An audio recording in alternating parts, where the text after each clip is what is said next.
Merci Madame Bouvier. Je vais en dire un mot sur... mais je ne vais pas vous embêter plus longtemps quand même, parce qu'il a dit beaucoup de choses. En tous les cas, je le remercie, parce que... J'ai plus mes 10 minutes. Ouais, c'est bien.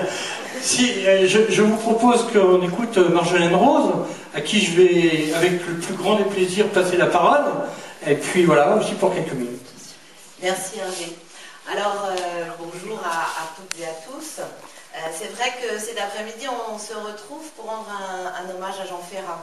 Alors, j'ai décidé de parler de Jean Ferrat. Ça changera un peu. Comme Alain a beaucoup parlé des choses, je ne vais pas redire.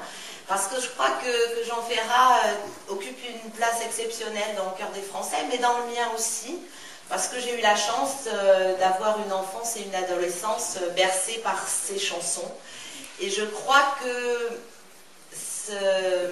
cette situation n'est pas pour rien dans mon engagement de jeunesse que je poursuis aujourd'hui. D'abord, c'est vrai, Jean Ferrat, c'est une voix chaude, une voix veloutée, une voix sensuelle et d'une grande force émotionnelle. Et au-delà de la voix, ce sont aussi des textes engagés et ou poétiques, parce qu'on peut avoir des textes engagés et poétiques, et puis des textes poétiques tout court. Parce qu'ils chantent la vie, la vraie vie, la nôtre, celle de nos engagements, de nos révoltes face à l'injustice, face à la bêtise humaine, mais aussi l'humour, le rêve et l'amour.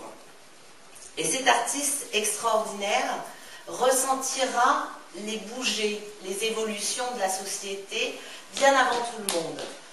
Je regardais quand il chante La Montagne en 1964, on peut dire que La Montagne, c'est la première chanson écologiste. C'est la première où il dénonce ces fausses valeurs de la société de consommation, où il nous parle des tables en formica, où il nous parle du poulet aux hormones. Eh oui, 64, moi j'avais 4 ans. Évidemment, je ne percevais pas tout ça, mais quand on le revoit avec le recul, il avait déjà beaucoup d'anticipation.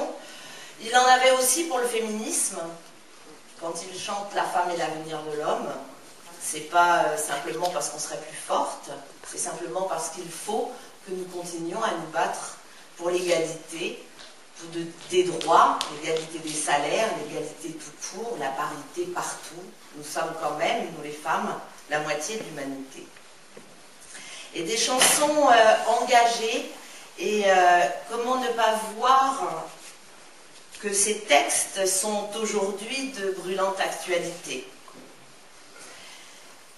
Il nous invite et il continue à nous inviter à construire une société nouvelle, une société humaine, débarrassée de l'exploitation, mais surtout faite de liberté et de démocratie.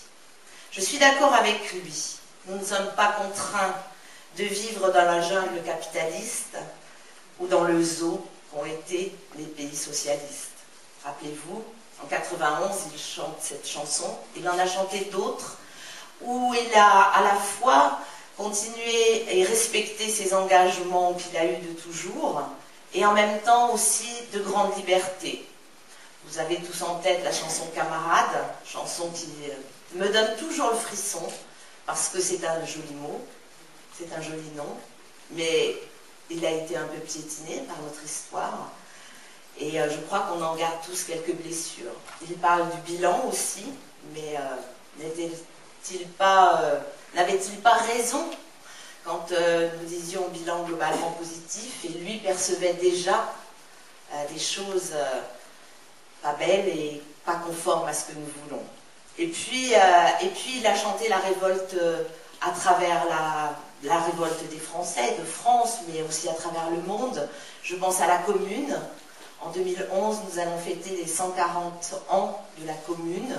Il ne sera plus là pour rechanter comme il l'a fait pour le centenaire, mais en tout cas, inspirons-nous de cette chanson et peut-être prenons aussi des initiatives pour faire connaître ce moment particulier de notre histoire. Bien évidemment, nuits et brouillards, chacun là avec ce qu'il a, notre époque, le siècle passé a vécu. Et puis il était engagé aussi pour la paix. Comment construire une nouvelle société s'il n'y a pas la paix? Moi, je me rappelle, j'étais adolescente quand j'ai entendu pour la première fois la chanson qui s'appelle 17 ans. C'est une jeune vietnamienne qui arrive en France et elle se termine par ces mots. Elle avait 17 ans et elle avait au combat de sa main douce et fine tué 10 Américains. Quand vous êtes adolescente et que vous avez ces chansons dans votre atmosphère, ben vous vous dites que la guerre c'est quand même assez horrible. Et puis il fait référence aussi à la guerre d'Espagne, avec une chanson magnifique, Maria, qui avait 2 garçons, l'un était rouge et l'autre blanc, et pourtant c'était le même sang. La paix sur la terre est une des chansons qui, à mon sens, devrait être reprise aujourd'hui.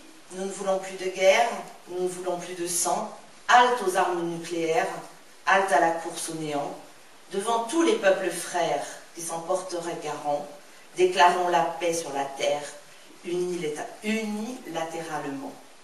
Et aujourd'hui, quand dans notre pays, on miniaturise les armes nucléaires pour qu'elles soient encore plus performantes, je crois que cette chanson prend toute sa force. Vraiment, la France de Sarkozy n'est pas celle de Jean Ferrat, et nous, je crois, en tout cas moi, c'est vraiment celle de Ferrat que j'aime. Et comment ne pas terminer par l'amour? Nous avons tous en tête « Que serais-je sans toi ?» Aimer à perdre la raison. Et l'amour, heureux celui qui meurt d'aimer. Mais aussi une chanson moins connue, que j'aime bien, et qui s'appelle « L'amour est cerise ». Si vous ne la connaissez pas, mesdames, je vous invite vraiment à l'écouter. Elle donne des frissons de la tête aux pieds. Il nous invite à être révoltés face à toutes les injustices, ici et à travers le monde, à imposer la paix, à respecter l'autre, tout en contestant l'ordre établi. Bref, à s'engager tout en restant libre. Quel beau programme, nous le déclinons au quotidien et pour tous les combats à venir. Merci.